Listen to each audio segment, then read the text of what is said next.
Hey everybody, what's up y'all? Welcome back to my channel. Tammy Talks here. Let's go ahead and get into Married at First Sight Season 14, Episode 11, Worst Dinner Party Ever. If you're brand new to my channel, I do breakdowns of various TV shows, both scripted and reality, interjecting my own thoughts, opinions, and theories into each and every recap. So if you enjoy that type of content, please consider subscribing to the channel, hitting that thumbs up button if you enjoyed tonight's video, and then hopping into the comment section so we can talk about these mess of relationships, really. So we're gonna start off with, or we're gonna get into Michael and Jasmina. They were very docile this episode. Not a whole lot went on with them. Low key, a little bit proud of Jasmina, but can't give her too much because next episode she's gonna disappoint us. But let's talk about it. So I want to point out that Michael has had the little orange brown jumpsuit on or a short set way too many times. It's been in the picture. You wore it on the picnic date. Michael, don't you wear that no more. Go get you another little short set. I'm so sick of seeing Michael with this brown on brown little short set on. I can't take it anymore. My eyes are gonna water. My allergies, the weather, the lights are killing me. So ignore my eye that's watering. It's fine. Ignore my eye. So Michael's friend comes over, and I noticed that Michael makes drinks every time somebody comes over too. But Michael makes some drinks, and he said the marriage has been a roller coaster. There have been a lot of ups and downs, a lot of arguments and fighting while they're figuring out each other's needs. He said the one thing that he really noticed is that Jasmina felt that he wasn't putting forth effort. He felt that he was doing enough and she just wasn't like reciprocating it or receiving it. So from that he noticed and he kind of realized that even though he feels that he's doing enough, he's not doing what it is that she wants out of her husband. Michael, don't fall for that bullshit. Jasmina just doesn't like you, sweetheart. That's really what that is. Now I do get that maybe Jasmina, because she has kept repeating it over and over, so maybe she has felt that you were kind of checked out and that you weren't giving enough to the marriage. But I'm not going to say that you weren't doing enough, right? Just from my perspective, I don't know. Like we did criticize Michael initially, but I feel like it was really just Michael harping too much on how to talk to her instead of just trying. And I think maybe that was the disconnect, but at least now they seem to be on the same path, all right? Michael knows now what Jasmina kind of wants from him. Thus, that's going to allow her to kind of open up more because she's going to feel that he is being vulnerable. So maybe now she can be vulnerable as well. We'll see. So for their 1 month anniversary, Michael set up a little breakfast situation with pastries and fruit. They look at their wedding album, and she says she wishes that the past month was as nice as their wedding day. So Michael had the idea for them to they read their vows that they read at the ceremony, for them to rewrite new vows because they're trying to start over fresh. So he wants them to rewrite their vows and then read them later on at the dinner to each other. Jasmina, who does not like to journal, agreed to do that right away, and they both take to writing their vows. So Michael takes Jasmina back to where they got married at for their 1 month anniversary. And they look like they're really enjoying it with each other. They're looking around, saying, how different the space is, how much has been transformed back. They do read their vows to each other. I'm not going to repeat it because I don't want to jinx them.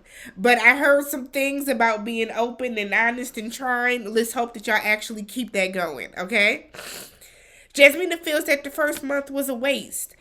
She feels like they just kind of wasted so much time because they spent so much of that time arguing with one another. Michael doesn't think of it like that. He thinks that it just helped them to learn how to communicate more with each other. The first month is behind us. We learned, what the other expects, how to talk to the other. So he thinks that it really just it really just gave them the tools that they needed to get more in tune with one another. Jasmina said that she feels that, I'm sorry, he feels that Jasmina really cared about him because she was willing to stick it out and she never gave up on him. So for him, that was like super, super encouraging. So she feels that if he is consistent enough to make her feel like she truly matters, like he cares about the marriage, and like he is truly listening to, her needs and her wants, that she could see herself falling for him, and she wants to say yes on decision day, but she just has to get there. So later that night when they get home, they eat a replica of the wedding cake. And then he gives her a candle that she says she likes to burn when things are going well. So listening to each other completely all the way. We're doing good so far. Excuse me. So then they go on. We're at the group date, and the group date is actually going well. Everyone's, talking about good positive things. But then Lindsay takes it, she turns the entire direction of it and kind of starts going in on Mark and what she feels he needs to change or whatever. So I feel like that kind of set the tone for everybody to kind of do that. So Michael and Jasmina both said that they did not expect marriage to be that hard, right? They have now decided to treat every day as decision day. So that way they're putting their best foot forward. They know that they're each going to be giving 110% at all times. They've made some progress with their communication. And then I just kind of mentioned, when they're in the confessional, he looks like her little brother.